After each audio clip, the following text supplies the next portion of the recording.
Bonjour, je suis Sébastien de Castel, l'auteur de la série Fantasy L'Anti-Magicien, publiée par Gallimard. C'est une série de magie et d'aventure et merci beaucoup.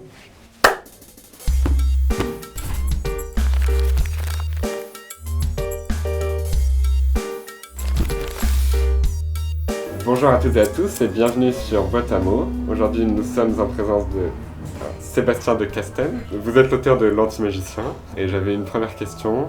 Est-ce que vous croyez en la magie? Je pense qu'il y a toutes sortes de possibilités dans le monde, mais surtout dans l'anti-magicien, le sujet dont je suis le plus intéressé, c'est l'idée de la magie qu'on peut tous faire, la magie d'être un adulte, le kung-fu, karaté, tout ça. Ça, c'est une forme de magie. La musique, c'est une forme de magie. Il y a plusieurs choses qu'on peut apprendre qui sont autant mieux que la magie qu'on voit souvent dans les films et les livres de fantasy. J'avais lu que vous racontiez qu'enfant vous croyiez que vous alliez avoir du super pouvoir et que c'est pas arrivé. Non. Est-ce que maintenant vous voulez dire à vos lecteurs, enfants et ados, que justement ils n'ont pas de super pouvoir mais que c'est tout aussi bien comme ça? Oui, vraiment, parce que, tu vois, quand j'étais jeune, moi, tous les livres de fantasy que j'ai lus, c'est un jeune qui se pense, comme moi, qui se pense ordinaire, pas spécial, et bientôt il découvre qu'il est, en anglais on dit « the chosen one », l'élu, la personne super spéciale et qu'il a des grands pouvoirs et que ses parents l'adorent plus que tous les autres parents adorent leurs enfants et tout ça. Et qui sont riches. Un peu Harry Potter a pris toutes les idées de toutes les autres fantaisies. Mais moi, quand j'étais jeune, c'était pas mon expérience. Je me rappelle d'être en école, j'avais 15 ans. Je regarde tous les autres étudiants et j'ai pensé, moi je suis pas le plus fort des étudiants ici, je suis pas le plus intelligent, je suis certainement pas le plus beau, j'ai même pas la meilleure personnalité, tu vois, je suis même pas le plus gentil. Et j'ai pensé, qu'est-ce que je fais avec ma vie? J'ai toujours pensé que j'étais spécial et tout ça. J'ai parlé avec mes parents, ma mère, ma sœur, mon père était déjà mort pendant ce temps. Je leur ai dit, j'ai peur que je ne suis pas spécial. Et ils m'ont regardé, ils m'ont dit, non. Au lieu de dire, non, t'es spécial, t'es parfait, fais juste attendre, tu vas découvrir tes grands pouvoirs et tout ça. Ils ont dit non, il faut que tu trouves des choses pour développer, pour devenir spécial.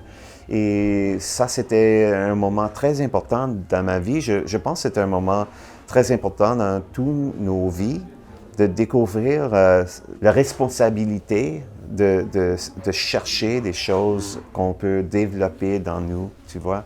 Alors, c'est ça vraiment, l'anti-magicien, c'est ça le sujet. Callan se pense toujours être un grand magicien et il découvre que ça ne va pas arriver pour lui. Alors, il a le choix. Il peut attendre encore plus avec l'espoir de découvrir ses pouvoirs ou il peut trouver un autre chemin pour sa vie. J'avais lu aussi que du coup vous aviez voulu être archéologue. Oui. Et est-ce que vous vouliez déjà à l'époque écrire de la fantasy ou est-ce que c'était une sorte de virage complet et que vous vous êtes dit comme je peux pas découvrir ce qui a existé, je vais découvrir ce qui n'existe pas? Ah, c'est une bonne idée.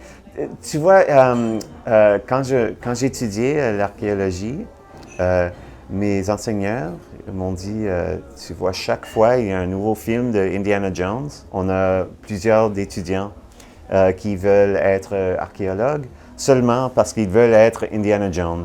Ils m'ont dit, toi, tu en es un de ces étudiants. Qu'est-ce qui s'est passé pour moi, vraiment, c'est que quand j'avais à peu près 16 ans, j'avais un livre, c'est écrit par un Australien appelé Keith Taylor. Le nom du livre, c'était en anglais Bard. C'est comme un ancien musicien qui voyage, qui raconte des histoires, qui chante des chansons. Et j'ai pensé, ça, c'est ma carrière, c'est ça que je veux faire. Mais ça n'existe pas, cette carrière. C'est dommage. Et alors, j'ai essayé beaucoup de choses. Je faisais la réalisation des des pièces de combat dans le théâtre. Je suis toujours musicien et je raconte des histoires. Et c'était cette carrière que j'ai voulu si tant que même si ça n'existe pas, j'essayais de le faire avec des petites pièces ici ou là.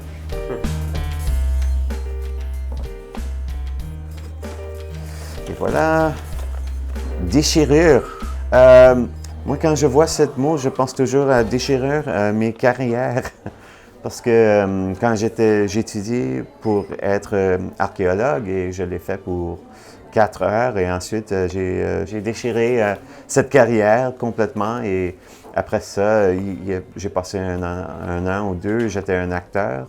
J'ai déchiré cette carrière et c'est ça ma vie, j'essaie des choses différentes et ensuite je l'ai déchiré et je trouve quelque chose d'autre à faire.